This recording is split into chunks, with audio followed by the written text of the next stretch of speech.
মানবতার ফেরিওয়ালা ডাক্তার শফিকুর রহমান, জাতীয় নেতৃবৃন্দ, অন্যান্য রাজনৈতিক দল এবং সম্মানিত ইসলামী দল সময়ের নেতৃবৃন্দ, সাংবাদিক বন্ধুগণ, শহীদ এবং আহত পরিবারের সম্মানিত কর্মী সদস্যবৃন্দ, সংগ্রামী জনসমুদ্র, আসসালামু আলাইকুম ওয়া রাহমাতুল্লাহ।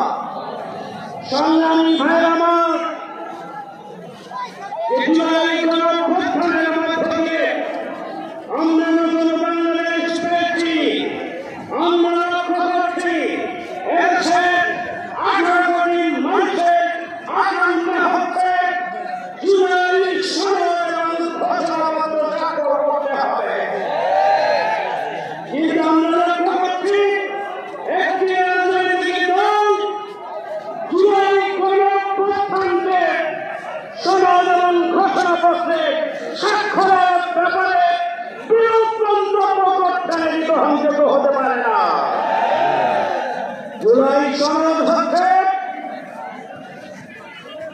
আমাদের জুলাই আগস্ট আন্দোলনের যে ত্যাগ এবং কোরবানি, যে শহীদ এবং আহত, তাদের রক্তের বিনিময়ে যে নতুন বাংলাদেশ, সেই বাংলাদেশের সাংবিধানিক এবং আইনানুগ ভিত্তি রচনার জন্য জুলাই সনদ আমাদেরকে অবশ্যই স্বাক্ষর করতে হবে। জুলাই সনদে বাংলাদেশ এই রাষ্ট্র প্রতিষ্ঠানের ভিত্তি হিসাবে ৭৭ থেকে ৭১ এবং পরবর্তীতে বিভিন্ন গণতান্ত্রিক আন্দোলনের ধারাবাহিকতায় জুলাই গণঅভ্যুত্থানের ঐতিহাসিক আন্দোলন, যে ফ্যাসিবাদী আন্দোলন, সেটাকে সাংবিধানিক এবং আইনগত ভিত্তি দিতে হবে।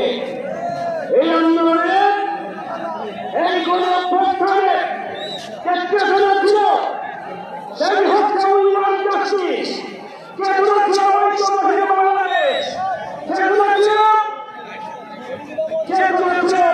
ন্যায় বিচারের বাংলাদেশ, চেতনা ছিল আবু সাইদ মুগ্ধ, শেষ হয়নি যুদ্ধ। সুতরাং সেই চেতনাকে ধারণ করে আগামী দিনে সুখী সমৃদ্ধশালী আর দুর্নীতি সন্ত্রাসমুক্ত একটা বাংলাদেশের রূপরেখা আমাদের এই জুলাই সনদের মধ্যে সংরক্ষিত করতে হবে। জুলাই সনদে ছাত্র সমাজ, শিক্ষক, কর্মকর্তা, কর্মচারী,